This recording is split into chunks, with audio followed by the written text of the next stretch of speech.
What is your strategy? Can you go a little more into that?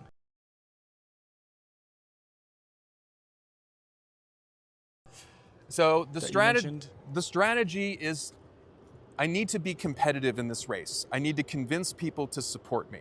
I need to get people following me on social media. I need to build an audience. I need to get out there on podcasts. I need to start getting this message out there to get people to see that this is possible. So this is a very crowded primary.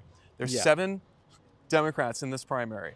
If I manage to make it out of this crowded primary into the general election, that by itself will capture media attention because they'll go, oh, hey, this guy came out of nowhere in northern Nevada, won a really crowded primary, running on a constitutional amendment to get big money out of politics.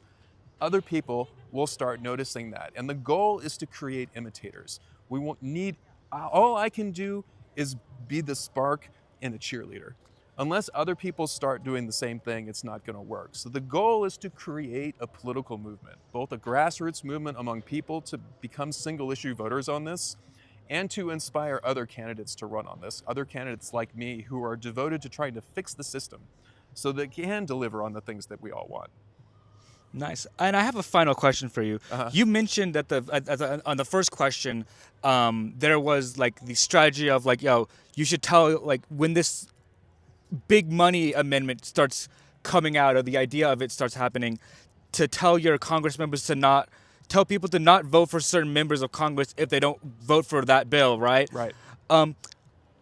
I feel like stuff like that has happened for a lot of issues. Like Palestine is a really good issue where, people were like, oh, I'm not going to vote for this congressperson if they don't, support ending the genocide that's happening in Gaza. And the status quo still kind of remains. So how do you think yours is going to be different to something like that where it's very similar in the almost boycotting-ish in a way? You know what I'm trying to say?